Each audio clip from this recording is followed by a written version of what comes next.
Then, the attack. And Obama and his administration wouldn't call it terrorism for 14 days. But the evidence is piling up on Barack Obama.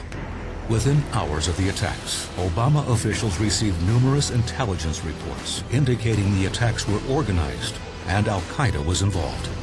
Communications intercepted between Al-Qaeda and Libyan militants bragging about the attack. Every sign pointed to terrorism. But for 2 long weeks, Obama and his team blamed a video. Why? For political reasons. It was in Obama's interest to not portray the attack as terrorism on the anniversary of 9/11.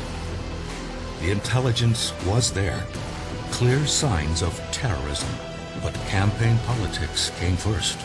The evidence is mounting as more questions arise.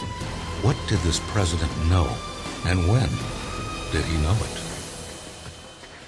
With that, we recognize the gentlelady from the District of Columbia for a response. Mr. Chairman, the tragic events in Benghazi point out the hazards of serving our country go far beyond the military. I agree with Mr. Chaffetz that perhaps had there been more resources, we might have had a different result. But I must note that while the Republican budget increases the budget of the Defense Department, it slashes the budget that would have protected these diplomats. The Ambassador, Chris Stevens, and the 3 others who died were men of unusual courage who died heroically protecting their mission.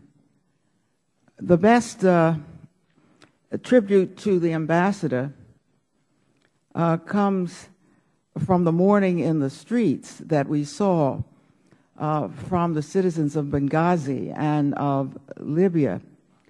It must be said that Ambassador Stevens did something that you rarely see in diplomatic work across the world. In little more than a few months after the Arab Spring, he had already established an entirely new and promising relationship between the United States of America and Libya. What an extraordinary man he must have been. So I thank you, Mr. Chairman, for holding this hearing this afternoon, even in the midst of a campaign. It was and is important to hold a hearing now when memories are fresh. And I certainly want to go on record for thanking the State Department, especially Ambassador Clinton, for what the Chairman says has been the very open cooperation of the Department with this hearing. I want to suggest that when there has been loss of life of this kind in service to the United States, there can be no difference between Democrats and Republicans in desiring a hearing to discover exactly what transpired.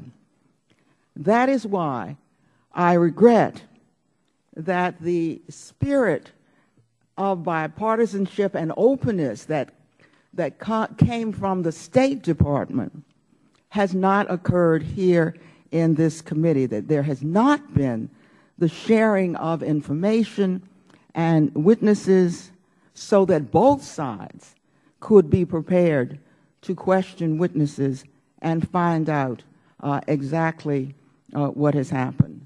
I yield the remainder of my time to Mr. Connolly. I thank my colleague, and I welcome the witnesses here today.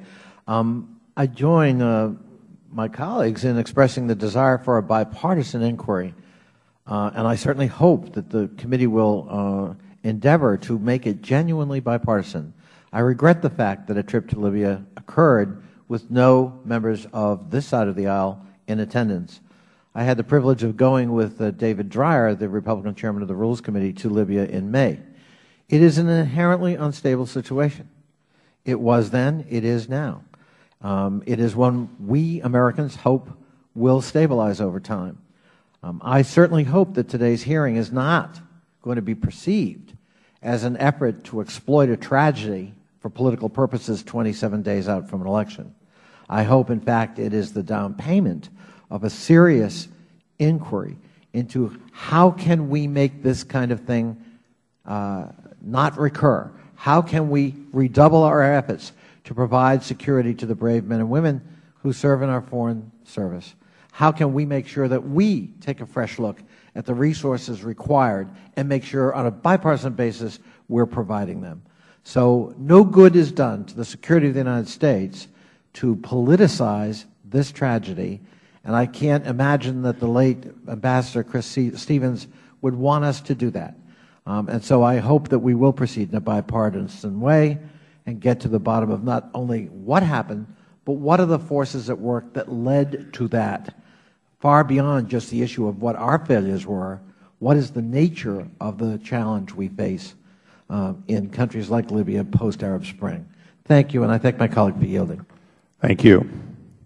I might note that the funding that is currently enjoyed by the State Department was voted bipartisan, one more Democrat voting for the appropriations than Republicans. So hopefully we now can understand how bipartisan it was. In fact, it was voted by more Democrats than Republicans. The Chair will now